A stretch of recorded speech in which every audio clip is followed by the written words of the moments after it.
The Torah gives us the foundational rules for life, but the question has always been, how do we actually live them out day to day?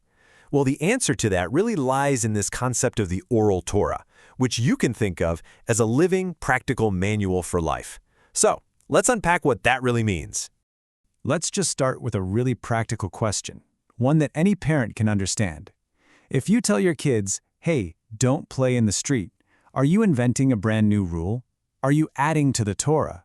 Or are you simply applying the fundamental principle of keeping them safe?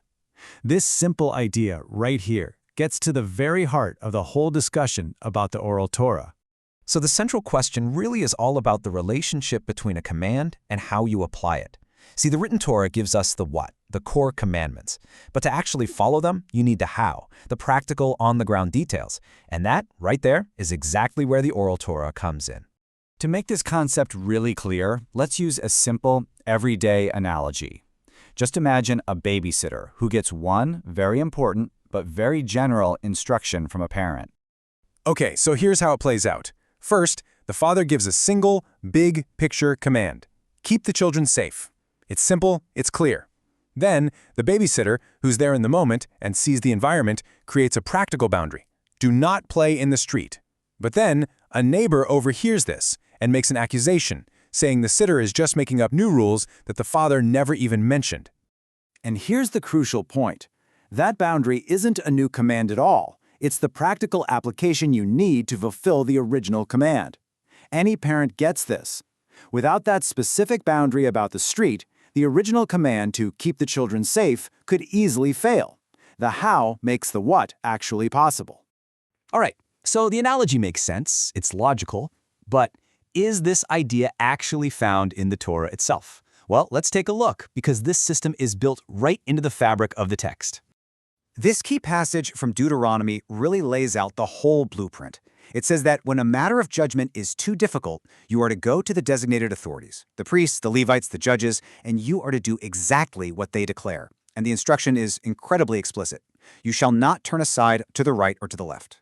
Now, let's zoom in on a key Hebrew word in this passage, yipale. It means if a matter is hidden from you or if it's too difficult for you.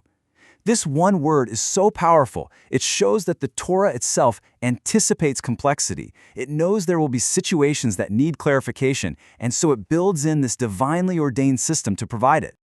Now, a common objection you might hear is that this passage in Deuteronomy, well, it only applies to civil disputes or formal court cases.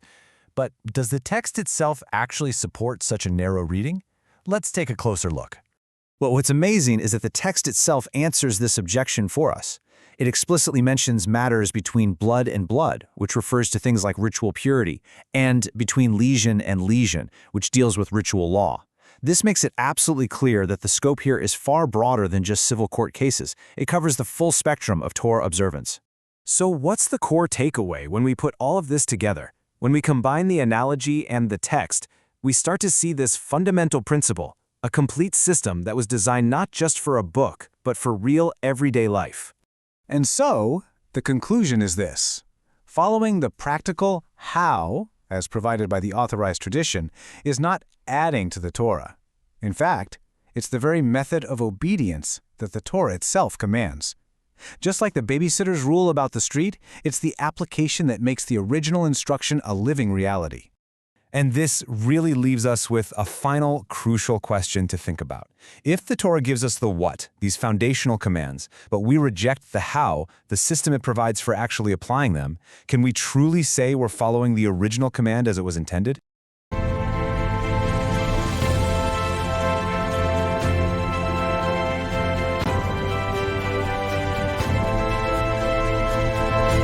Follow Yosef for more at mishnawalk.substack.com.